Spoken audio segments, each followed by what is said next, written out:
on both sides of that. One, we all have a tendency to undervalue those we know the best because we know both sides, right? Yeah. Somebody gets close to you, they know what you do well, and they know the mistakes or the struggles that you have. And so it's real easy then to dismiss, because here's the thing, knowledge, wisdom, those things demand something of me if I believe they're true.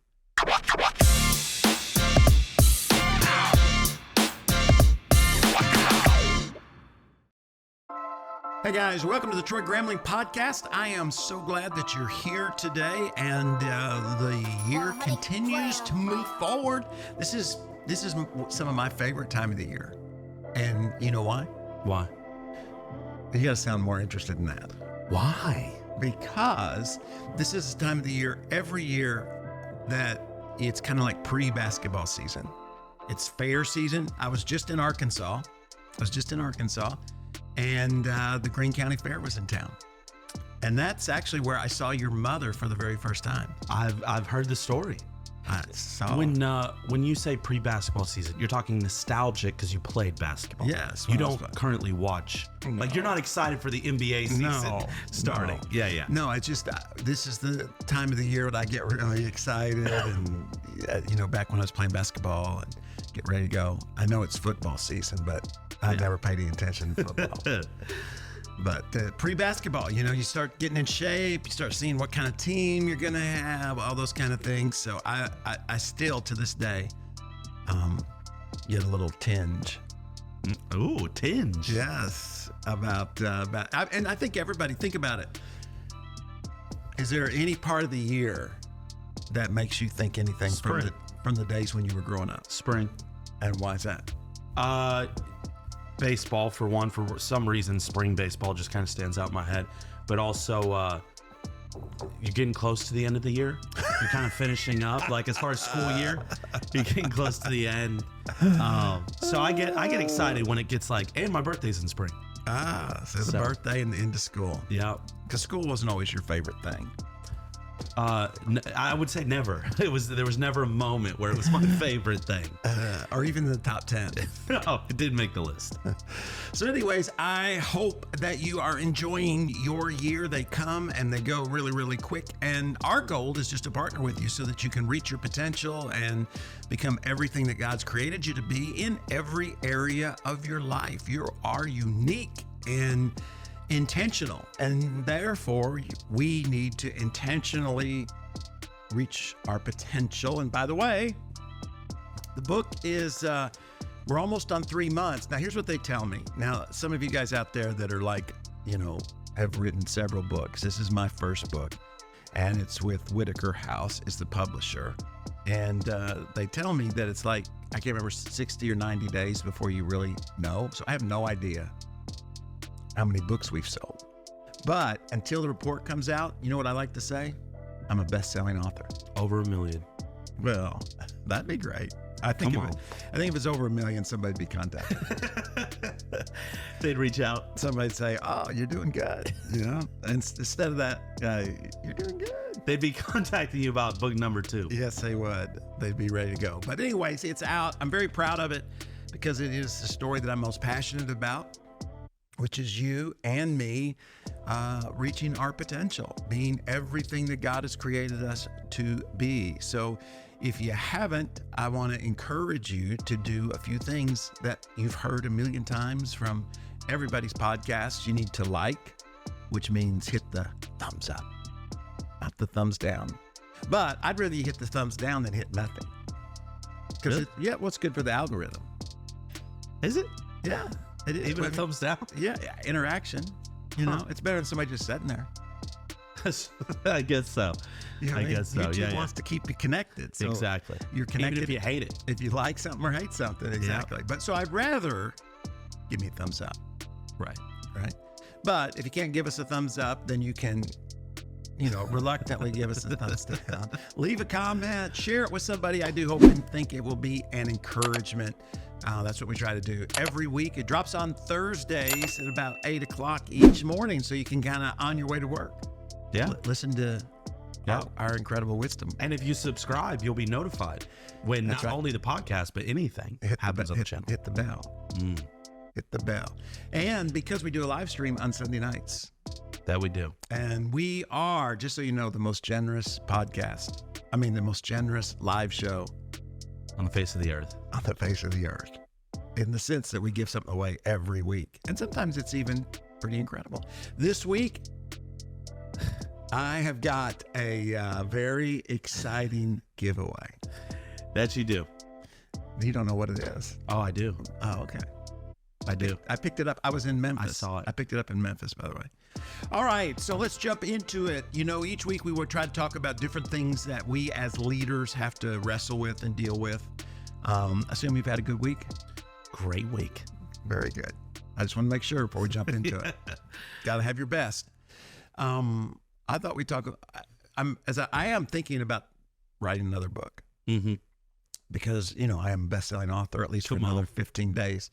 And about how do you, like, this is your journey.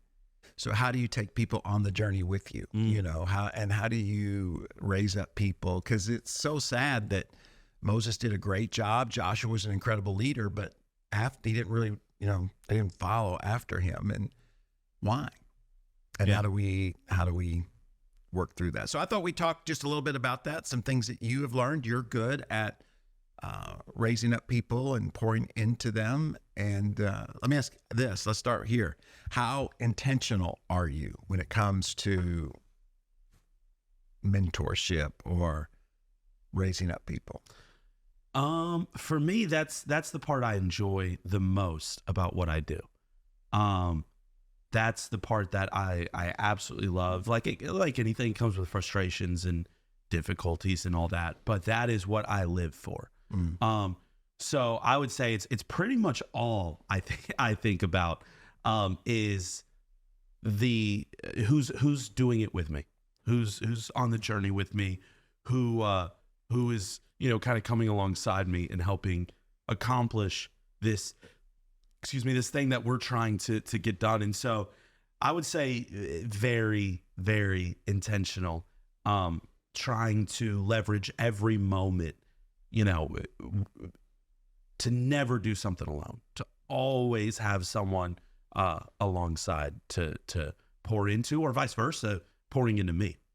What about if it's somebody, you know, it's easy to pour into folks that you like or that are like you or that, but what about if it's somebody that your personalities just aren't the same? In other words, some people you enjoy hanging out with because you connect with them. They're about the same age maybe, or if you've got kids, or if you're dating, they're dating, right? And then there are other folks that you have to raise up that may be in a different part of their life that may not, you know, connect, maybe even irritate, you know, even with you. How do you deal with that?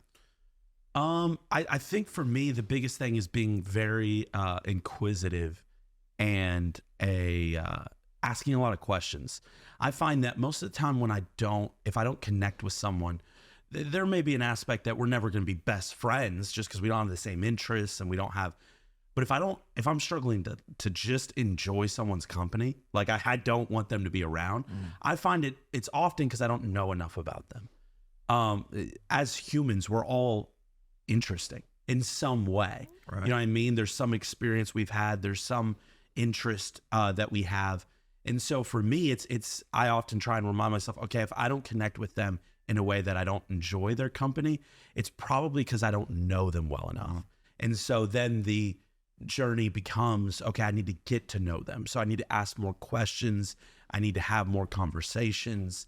And I find that as I get to know someone, whether we have the same interests or not, rarely ever do I not enjoy their company, because there's something there that makes them interesting.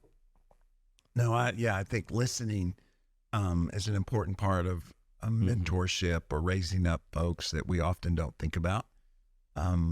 But if you want buy-in from people, if you want to truly get to know them, then you actually have to listen, you know, and hear what they're excited about and what they're afraid of and what they dream about, and, you know, all those different things to be able to pour into them. Yeah. I think the hardest folks and this is for those of us who are looking, you know, as we all should be looking for people to mentor us, are the ones who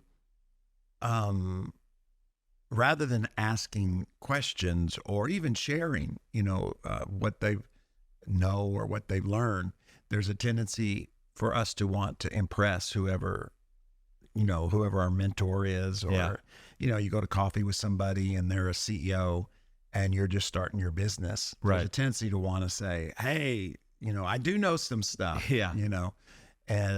and that's always, to me, is always a mistake.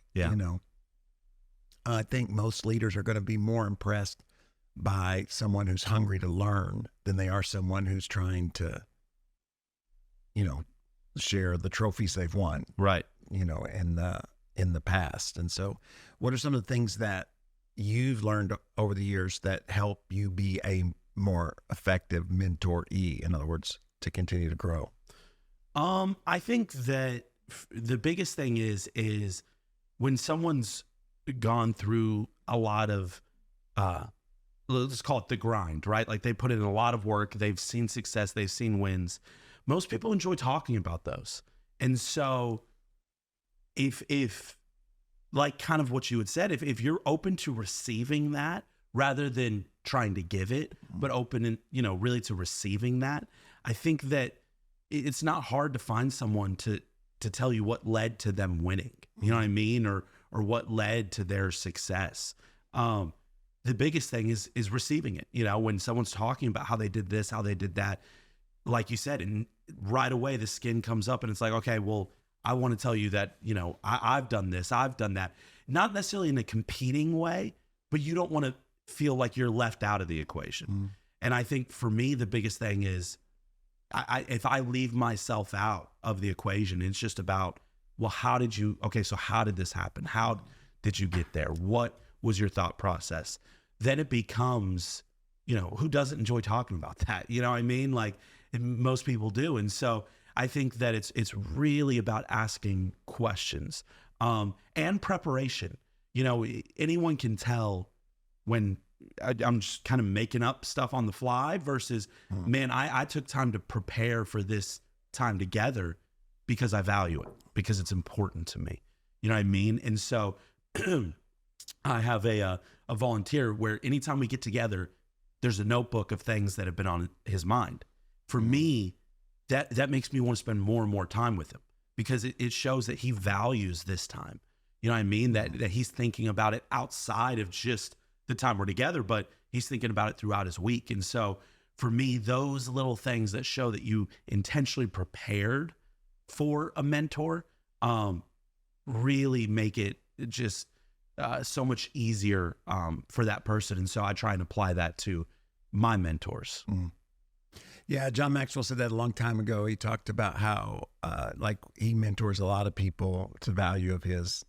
He says, he writes about this book. I mean, I assume it is, but he talks about how, he's not going to prepare for that meeting.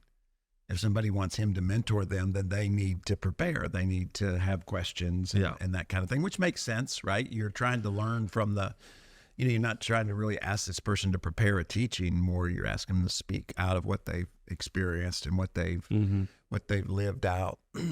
I was thinking about, how do you empower? I think one of the mistakes we make when it comes to raising up people is our fear to truly empower. Yeah. And you can feel that, people feel if you're just, like a lot of times when it comes to diversity in a church, and I'm sure it's the same in the business, diversity is a big word right now. But anyways, a lot of times we think about, I've been to places where the folks that are up front in a church, it's those who are on the platform, are diverse, whether it's an age or ethnic background or whatever it is, man, women, gender, that kind of thing.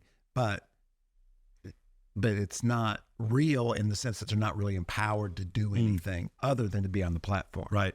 And I think people can, if you're truly wanting to raise up leaders, it's important to empower them.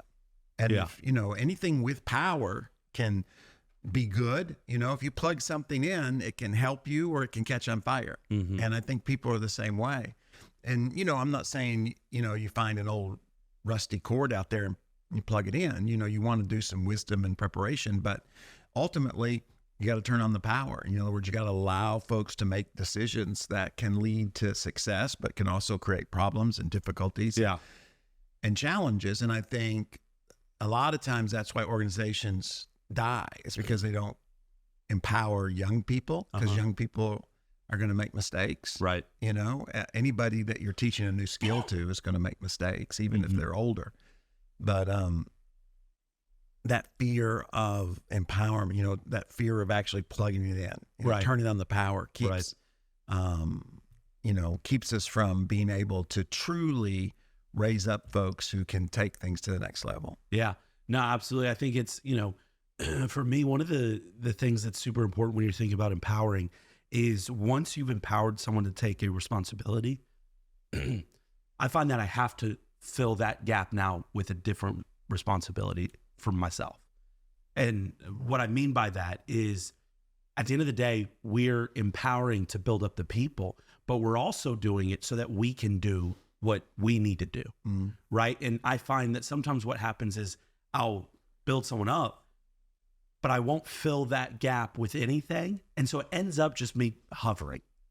And then it's hard to ever, for that person to really take it.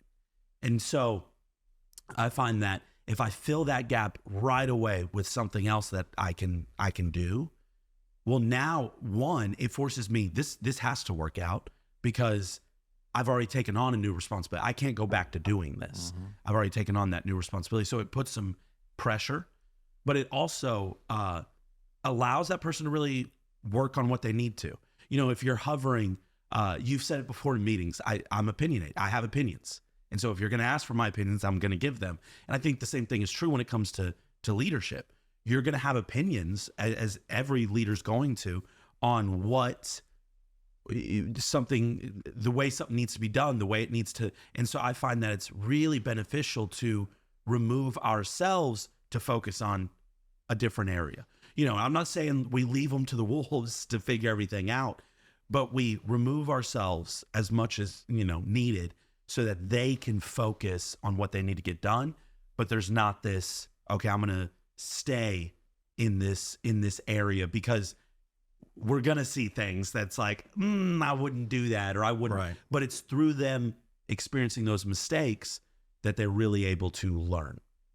I forget the book, but it talks about seagull leadership, you know, where seagulls, and you see them here at the ocean, they fly in and they make a bunch of noise and they poop over everybody and then they fly out. And that a lot of folks, you know, raise up leaders or in a sense delegate that way, where they just make a bunch of noise, kind of poop over everybody, and then they're gone, you know, and you got to have that kind of, that sense of, you don't want to just, a lot of folks either lead one of two ways. They either are too involved, you know, and they watch everything you do, or they're not involved at all and you're left to the wolves. And there's that in-between aspect of raising up people where they're empowered, but you're also walking alongside them to give them some direction, to give them some encouragement, you know, as opposed to just either leaving them to the wolves or hovering, like you said, over the top of them. And, you know, and I think the tendency for all of us is to do the other two because they're actually easier. It's easier. If I'm going to be responsible, it's easier for me to say, tell me everything you're doing. Right. You know? Yeah. Or, hey, you're totally responsible and I'm over here somewhere. You know, those two are easier, where if you got to dance in a sense of, you know, that sense of empowerment, and as they become, you know, more well-adjusted, even with parents, right? There's some parents who hover over their kids and, you know, their kids can't ever get outside their sight. And then there are other parents who have no idea where they're, you know, because it takes so much energy to be that in between, you might say, which is a lot more successful. Absolutely.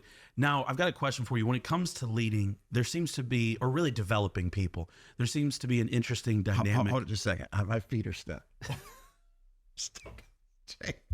Don't forget your question. But I'm stuck in this chair. I can't. Stuck in the chair. Oh, you're full on stuck. Oh, thank you. Oh, thank you. Help from the booth. the Yes. executive producer or technical I saw advisor. you smiling over there. I was wondering what was going on. I was stuck, and I was like, do I just leave it or do I? All right, we're back. Sorry for that interruption. Okay. So there's an interesting dynamic when it comes to leading or developing people, where initially, when okay, this is someone I'm going to develop, early stages, they're willing to be developed because they believe you have something to offer them, but there's not a relational buy-in, which is it's challenging because you need relational buy-in because you're not perfect. You're going to do things wrong, or there's going to be things that they don't think are the right decision. You need that relational buy-in. Then it transitions later on as you get the relational buy-in, but now there's often the loss of you have something to offer me. I find that there's that shift where now they're relationally bought into you. I'm willing to do these things because I care about you as a person, but I no longer feel like you have something to offer me because we've become close. Right. And so it's like you start with this one challenge of they believe, they trust in your wisdom, but there's not a relational, you know what I mean? Then you move into a new challenge. How do you navigate that when it comes to developing or discipling people? I think it's always best if you can do it early on, in the sense of teaching them that this is, because it's not something that you're necessarily doing different. It's their perspective. Right. And you know, everybody plays a role in that, but it's like we tend to not think that our parents, you know, because we're so close to them, or, Right. you know, those that, even in the book, I talk about how one of the folks that Moses got a lot of help from were those that others overlooked. And I think there is a tendency for us to become so familiar that we miss the opportunity that's right in front of us. Yeah. Even in Jesus' case, it talked about how he wasn't able to do any miracles except for heal a few people because of the familiarity of the people. They're like, Right. oh, that's just Joseph's son. Yeah. What does he have to offer? And I think we, on both sides of that, one, we all have a tendency to undervalue those we know the best, because we know both sides, right? Yeah. Somebody gets close to you, they know what you do well, and they know the mistakes or the struggles that you have. And so it's real easy then to dismiss, because here's the thing, knowledge, wisdom, those things demand something of me if I believe they're true. So if you drop some wisdom and I think it's wisdom, then I got to do something with it. Right. If you're just grumpy, or if you're just in a mood, and if I know you, I can dismiss it as that. Yeah. And it doesn't demand anything. Right. I don't have to do anything. So I think that as the mentoree, I got to really be careful about that. You know, whether it's a supervisor and then I think as a leader, there's a part of that, you know, depending on the role, you know, whether the role is positional, like if I'm your supervisor, then I have to be careful to make sure that I don't allow that while we can be friends, it's always going to be somewhat different than if we worked at different places. Right. Because as the leader, I'm going to have to call you on things. Yeah. You know, and I have to be careful that I don't lose that, because the moment I stop doing that, demanding honor, and I think as a leader, it's okay to demand honor, you know, leadership, you know, respect and honor is important, and we have to create those kind of cultures. Right. So we have to be careful as the leader to not, you know, because the moment I allow something because you're my friend, it's like, don't worry about it, then immediately I'm going to lose respect and honor, and before long, we're just going to be friends. Right. You know what I mean? And you're going to expect me to look the other way when you show up late or whatever. And because and that's the pressure of the leader. The pressure of the leader is to still hold somebody accountable that's your friend. Right. Well, you know, and talking through this, I think sometimes it's easy to get focused on the wrong thing when we talk about taking people on the journey, because I think a lot of times what we focus on with that is finding those people. But that's really the smallest portion of it. That's important. I'm not saying it's not relevant, but finding those people is the smallest portion of it, right? In ministry, you know, you would call that bigger portion discipleship. In, you know, the secular world, it would be mentor, right? Like the mentoring process. And I think that that's really what makes up majority of the time. And yet we spend a lot of brain power on purely finding them. But it's through that process of years, time spent, all these different dynamics, like you said, it's really a change in perspective of the person who's being discipled or mentored that changes.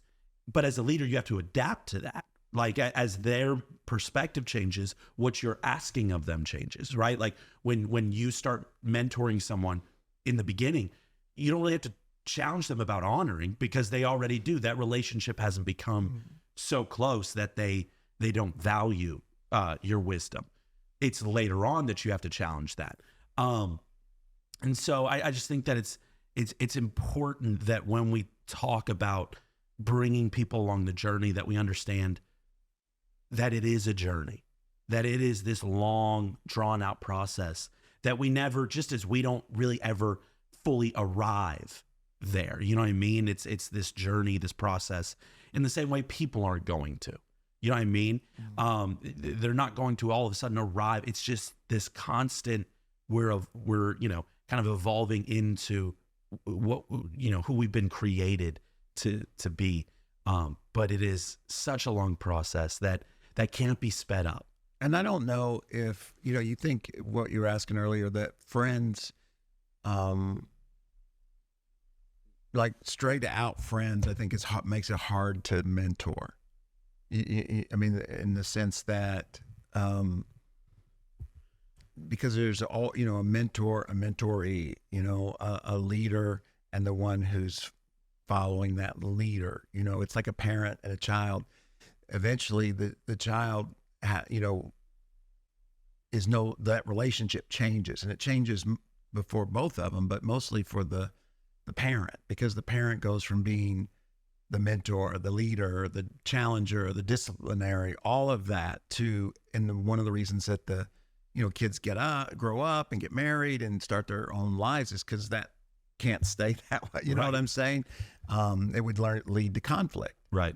But there's always that sense of respect for the father and the father's wisdom and those kind of things. And so, I know a lot of times, people will say, well, my dad's my best friend, but there's still a unique relationship. Absolutely. It's not a best friend like, you're 23 and your friend's 23 or 25 or whatever, right. You guys are both doing the same thing. That's okay. Yeah. And because I think your supervisor can be your friend, but it's never going to be the friend where there's equality in what you're doing. Right. And so you have to work through that, I think, and realize that, okay, this relationship is going to change. Well, then maybe our positions have to change, in the organization or whatever. Right. That's the way it is in families, they change. And it's like, I think, because I think that becomes really, really difficult. It's difficult to lead somebody who doesn't respect you per se as the leader. Right. And when we think about in business or in ministry, we're kind of doing the same thing. To pursue what they're being called to do. Yeah.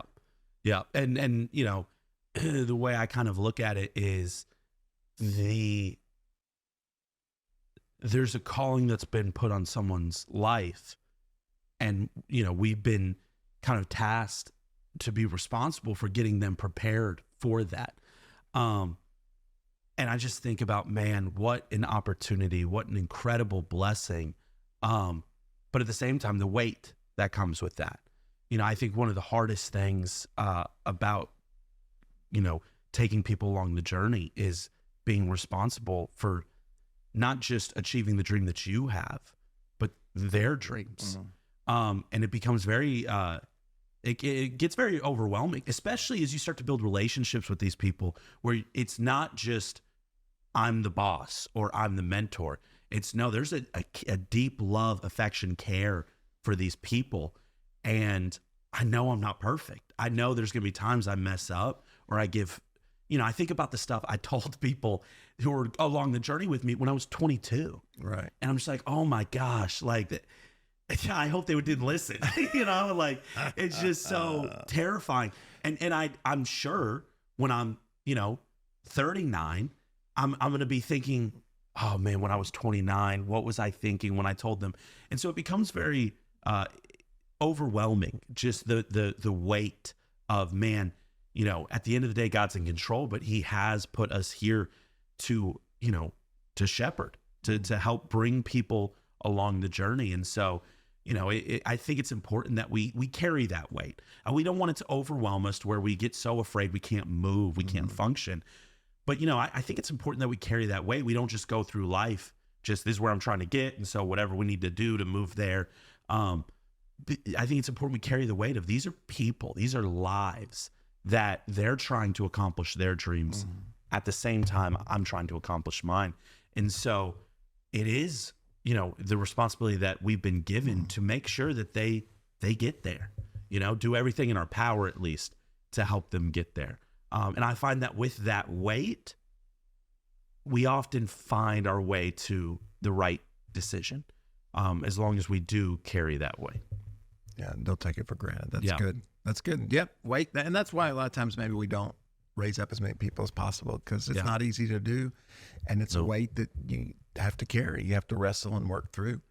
I hope if you have an idea or some suggestions about what's the most effective way in which to raise people up, to partner with people, to add value to people, please leave it in the comments below, because we can all learn from one another. I mean, at the end of the day, we just want to build a community of people who are pursuing their potential. That's the reason we do the podcast, the live stream. It's the reason we wrote the book that you can pick up, the devotionals that you'll see, the audio version, all that stuff is because together we can become everything God had in mind, and we can experience our potential. And I think nothing like that, and that progression towards what we were created to be and can do. Don't forget, subscribe, share, and if you haven't already, we would love for you to leave a review of the book. Let me know. They can be encouraging. They can also open us up as we write in the future to even be more effective. I hope you have an incredible day, and we'll see you next time right here on the Troy Gramling Podcast. God bless.